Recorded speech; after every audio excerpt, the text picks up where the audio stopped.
acreditava-se que Bonaparte estava dando continuidade à Revolução Francesa iniciada em 1789. Uma revolução, então, que teria passado por distintas fases e que teria desembocado, né, na sua expansão militar, né?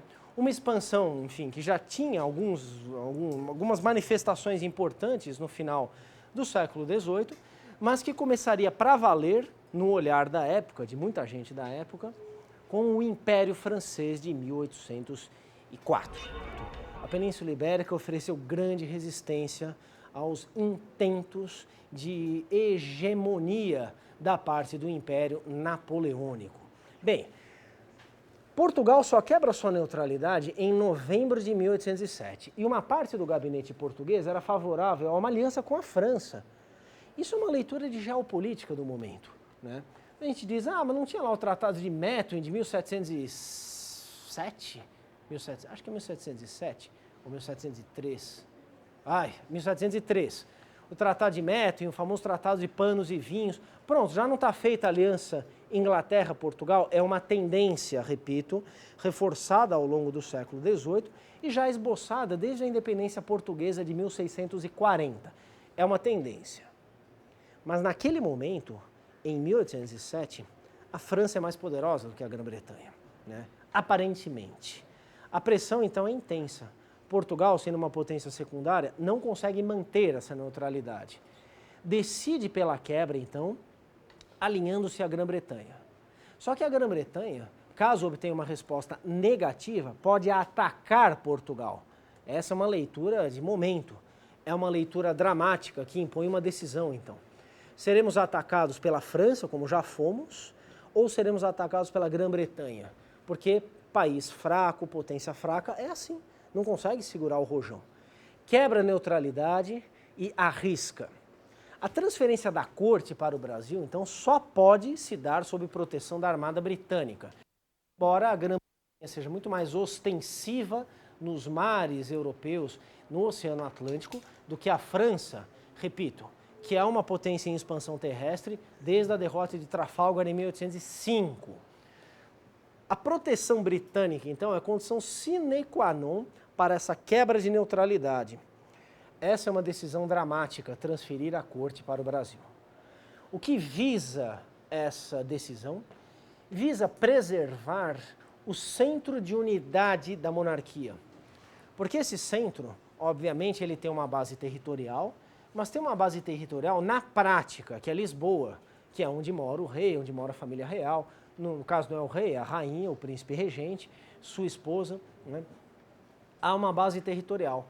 Mas o que importa, mais do que preservar Lisboa, é preservar a monarquia.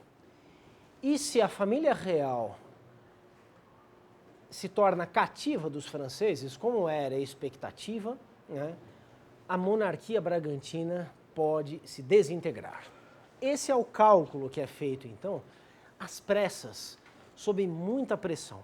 Revela-se um cálculo extremamente acertado, de política imediata, pelos fatos da Espanha no começo de 1808. Porque o que acontece? Né? Estando presentes em território francês, em território espanhol, desculpem, já desde algum tempo, as forças francesas aprisionam a família real espanhola, né? Aprisionam a corte espanhola, né? Isso tem alguns mecanismos específicos, né? Carlos IV, que é o rei, é obrigado, enfim, a abdicar, ao mesmo tempo Fernando VII, para uma solução pseudo-legitimista, que então é a colocação de um novo rei na Espanha, só que é o rei da dinastia dos Bonaparte, é o irmão de Napoleão, José Bonaparte. A expansão francesa, vista como uma expansão revolucionária, repito, por mais estranho que isso nos pareça hoje, porque afinal de contas Napoleão reinventou o tradicionalismo monárquico, criou uma dinastia, se fez coroar imperador, né? Enfim, criou um império, né? Em termos de linguajar, em termos de conceitos políticos, aparentemente estamos diante de uma incongruência, né? Porque, afinal de contas, a Revolução Francesa não foi uma revolução que solapou as bases do antigo regime, não foi uma revolução que desembocou na criação de uma república francesa, na promulgação de constituições para a França. Sim, a partir de 1804, né, esse processo, que à época é visto como de continuidade, está numa fase bastante nova. Né? Como quer que seja, a própria época, sendo uma espécie de novo rico, isto é, um novo nobre, um novo aristocrata, uma nova monarquia, o que está em curso na Europa, e isso se desdobrará então para a América, né, é uma crise dos valores monárquicos, é uma perda de prestígio da legitimidade tradicional. Como que isso se processa? Essa perda de credibilidade, então, de valores tradicionais. Se processa, em primeiro lugar, com essas lambanças que Napoleão faz, né, em nome de uma revolução, creem à época, né, mas se colocando numa posição de reinvenção, de reinventor das tradições. Mas isso se dá também da parte daquelas monarquias que se tornaram aliadas da França após a Batalha de Austerlitz. Isso se passa com a Rússia, isso se passa com a Áustria, isso se passa com a Prússia, isso se passa com a Espanha. Por quê? Porque até 1808 a Espanha era aliada de Napoleão. Só que quando a presença francesa torna-se então uma presença de dominação no território, pipocam pelo território espanhol, né, levantes de teor patriótico, espontâneos, que não têm um comando central, mas que visam, ao mesmo tempo, né, expulsar o invasor, o usurpador francês e defender os direitos tradicionais da monarquia. Mas veja, essa monarquia, ela está encabeçada por um rei cativo, que é Fernando VII, né, cujo pai, Carlos IV, tinha sido mais do que conivente com os franceses, tinha sido aliado dos franceses. Então vocês vejam que de diversos modos, né, essa expansão francesa, mesmo quando ela não destrói os regimes dinásticos, monárquicos tradicionais, mesmo quando ela terminará lá em 1814, 1815, com uma Europa muito tradicionalista, muito legitimista, reacionária até, reunida no famoso Congresso de Viena entre 1814 e 1815, né? Mesmo assim, por toda parte, há uma sensação de que essas monarquias, de que os reis não se comportaram devidamente frente à expansão da Revolução Francesa. Vocês lembram na aula passada, quando eu mostrei uma iconografia aqui para vocês, né? Aquela propaganda antirrevolucionária francesa? Lembram? O rei, né, Luís XVI, sendo separado de sua família, né, na prisão, né, sendo conduzido por, enfim, carrascos, por selvagens, que são os revolucionários, para a morte. Lembram dessa imagem? Né? Lembram daquela imagem de Luís XVI sendo recebido nos céus enquanto a França chora? Lembram disso? Né? Vocês lembram daquela, então, da Grã-Bretanha, enfim, soltando gases, né, fisiológicos interiores do corpo humano, né, nos seus súditos, uma propaganda francesa anti-britânica, né, e, enfim, esse diabo fétido britânico fazendo essas coisas em nome do comércio, né? Esse jogo de imagens, né, consolida, então, a da França, né, como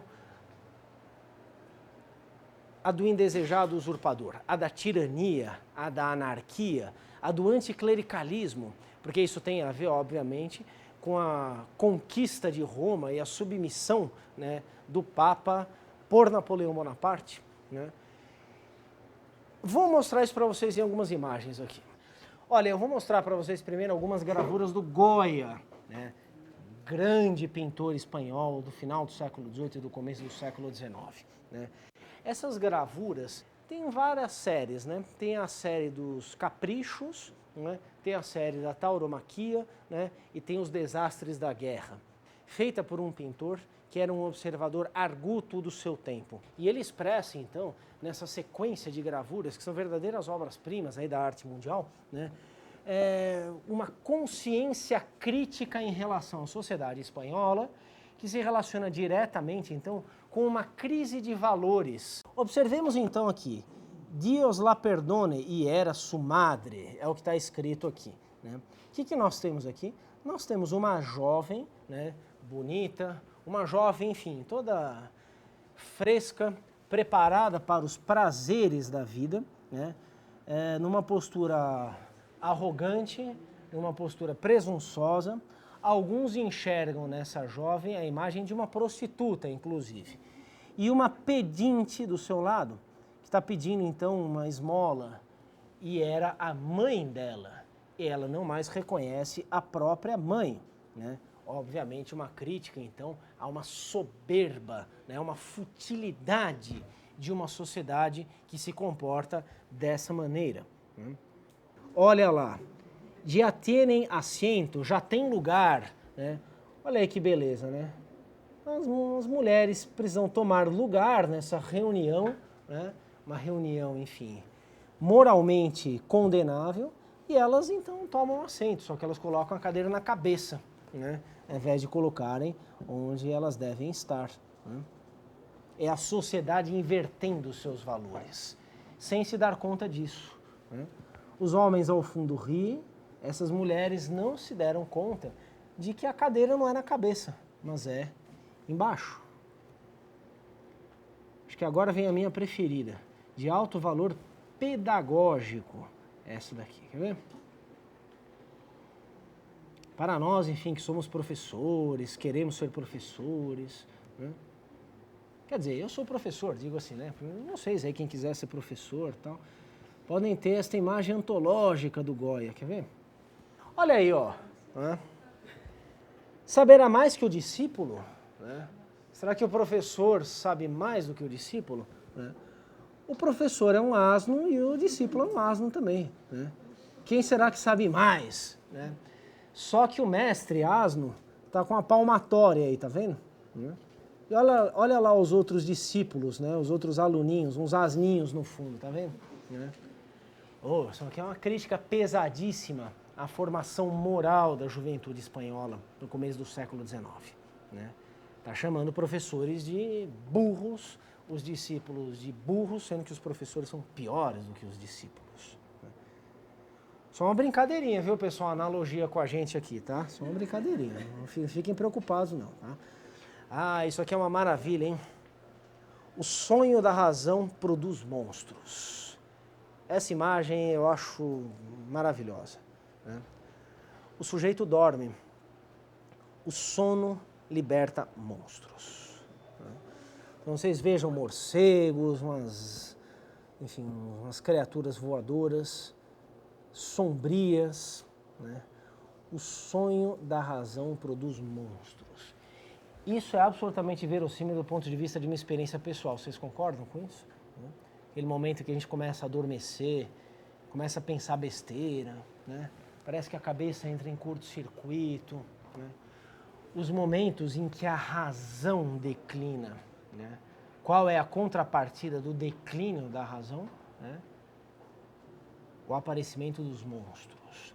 A razão aqui, obviamente, ela é vista como um guia geral da sociedade potencial. No entanto, a sociedade dorme, as pessoas dormem. O que acontece? A produção das monstruosidades. Parte-se, então, de uma experiência, a princípio, pessoal do ser humano, para se generalizar uma experiência coletiva de uma sociedade. Obviamente que nós podemos ler, vocês sabem como é que são essas obras de arte, né? Aí vem lá um e vê isso, e vê aquilo, e não sei o quê, tá. Podemos ver isso aqui também como uma apologia da libertação da experiência humana. Né? Sim, a explosão da criatividade, a explosão da imaginação, como a apropriação, tudo isso é válido. Né? De todo modo, no contexto em que isso foi produzido, né, que é o contexto, então, né, dessa crise de valores da sociedade espanhola, né, em relação direta com essa expansão francesa e com a atitude perante os franceses da parte da corte espanhola, isso aqui tem um sentido bastante preciso. A sociedade dorme, as monstruosidades surgem. Sigo mais um pouquinho com Goya, mais duas imagens dele. Olha aqui, o 2 de maio, ou a Carga de los Mamelucos, La Carga de los Mamelucos, produzido em 1814. 2 de maio, né, o início do levante patriótico antifrancês em Madrid, né? Nós temos aqui, então, o mesmo pintor que estava denunciando aquela crise moral da sociedade espanhola, denunciando, então, os horrores da guerra. E denunciando, obviamente, a crueldade perpetrada pelos invasores franceses, que contam aí com um exército de mameluco. O mameluco aqui é o turco, né? Genericamente. Tem nada a ver com aquela ideia de mameluco com uma mescla, né, de europeu com negro. Aqui é o sujeito do Império Otomano, do norte da África, é o turco num sentido pejorativo, né?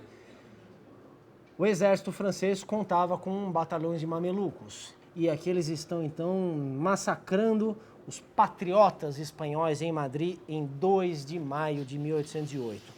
E aí a cena mais clássica do Goya, provavelmente a sua obra mais conhecida, não é? O 3 de maio em Madrid, né? Vocês conhecem essa imagem, né? Então, uma imagem de forte carga dramática, né? Vocês vejam que o sujeito com os braços abertos, né? Nele incide uma luz, ele está de camisa branca, calça amarela, incide uma luz proveniente desta luminária aqui, né? Olha o curso dela e vai direto ao sujeito que é uma espécie de mártir, indefeso, com os braços abertos e uma cara, enfim, de desespero, que será morto. Ele será o próximo, né, a seguir esse destino aqui. O destino desse sujeito, que é a imagem central, né, está indicado pelos mortos, pelas manchas de sangue. Vejam então que os fuziladores, se é que existe essa palavra, né, os militares aqui, que são franceses, eles não têm rosto, né?